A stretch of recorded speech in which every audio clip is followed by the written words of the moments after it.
Heyo, it's Mayo. In December 2018, I made a video called What I Eat in a Day, and as of 2020, that video has become my most viewed video. This year, I've been getting a lot of questions of people asking me how my diet has changed in the last 2 years, what my diet looks like now. So today, I am here to share with you my updated What I Eat in a Day. If you're newer to my channel and you don't know my whole health story, I was chronically ill for 5 years and I'm 3 years in remission as of 2020.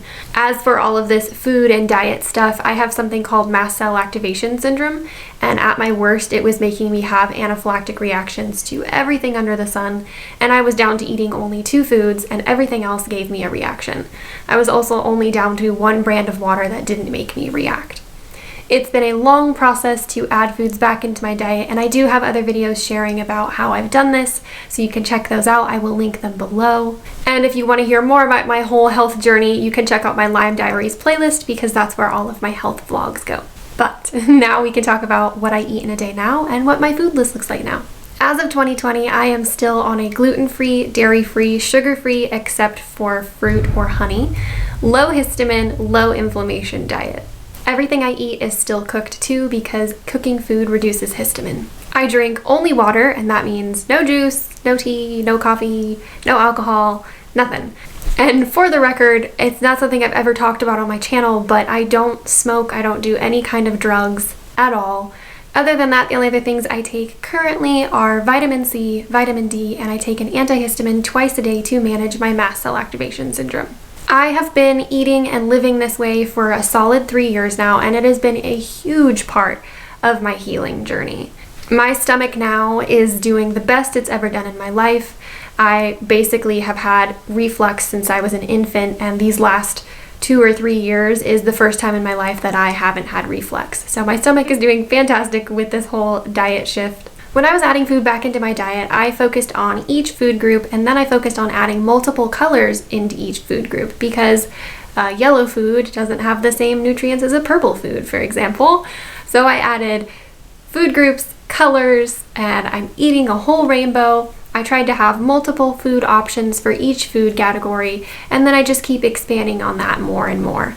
I'm focusing on really high vitamin superfoods, but also still within the limits of gluten-free, dairy-free, sugar-free, low histamine, low inflammation. I eat 3 meals a day now. They are large servings, and I don't snack. I pretty much just eat my 3 meals a day, and that's it. For comparison, in my last What I Eat in a Day video, I believe I was eating 4 meals a day. Before that, I was eating 5 meals a day. Earlier than that, I was eating 6 meals a day. When I was really sick, I couldn't handle taking in that much histamine at one time, so eating smaller and more frequent meals was easier on my body, and that's something that I suggest to a lot of people. If you're having a hard time eating a large meal, then cut that serving into smaller portions. It's taken me multiple years to get my serving sizes back to a full normal serving and to have 3 square meals a day, and that's okay. Generally, my breakfast pretty much looks the same. I eat white rice for breakfast and I have a baked fruit. This is the only time of day that I have fruit, and I just usually have 1. Or if I'm having peaches, I'll have 3 small peaches. But that is the one time of day that I have fruit. For lunch, I have quinoa pasta, chicken, peas, carrots, and other vegetables. For dinner, I do brown rice pasta just for a slight variation in my pasta, and then chicken and vegetables and sweet potato. I pretty much have sweet potato every day, and I have arugula pretty much every day, but I try and rotate my vegetables and my other nutrients throughout the day. I intentionally rotate all of my foods for nutrients, not for flavor. Flavor really has not been a priority in my life for 3 or 4 years now. I had to move on with that. I talked about that in a previous video. I really focus on nutrients and what is healthiest for my body and what feels good. We are to a point in my health where we're actually adding foods that are a little bit higher in histamine, so when I show the list, you will see there are some things that aren't low histamine, but we're to a point where we're intentionally adding little bits of higher histamine food to get my body to tolerate higher histamine food. Higher histamine food, I add slower, I do smaller portions, and I don't eat it as frequently.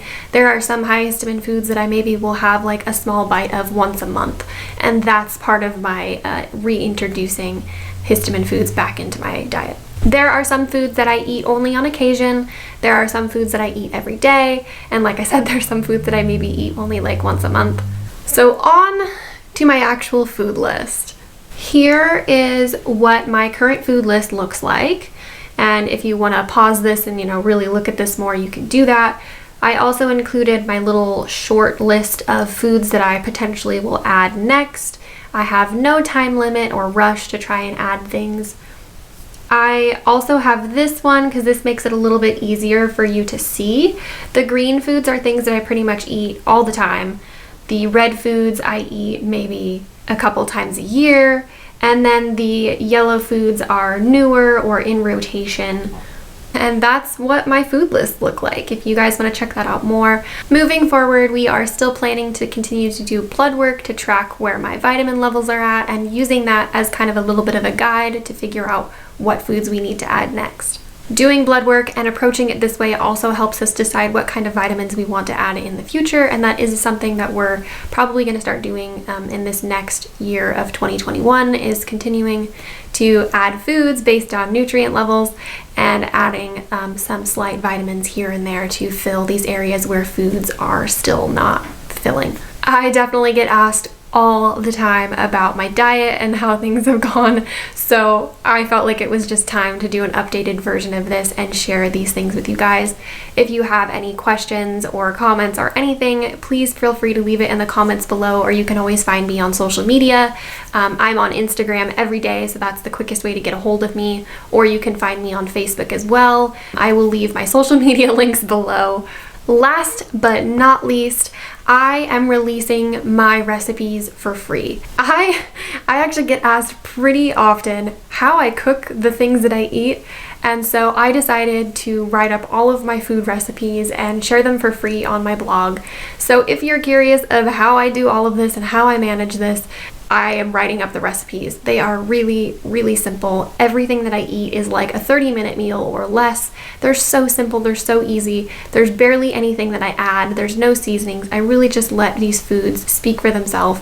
I'm writing up all of the recipes to be individual, so I'm writing up how I cook my sweet potatoes, how I cook my chicken, and you can piece together things to make a meal or just eat it solo. But since I do get asked about this pretty often, I thought it was time to just put these recipes out there and share.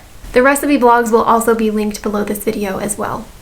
Thanks for watching. Classic Mayo. Make sure to give this video a like if you like it and subscribe to my channel if you enjoy. You can check out my playlists on my channel, and I will link below everything that you need to know.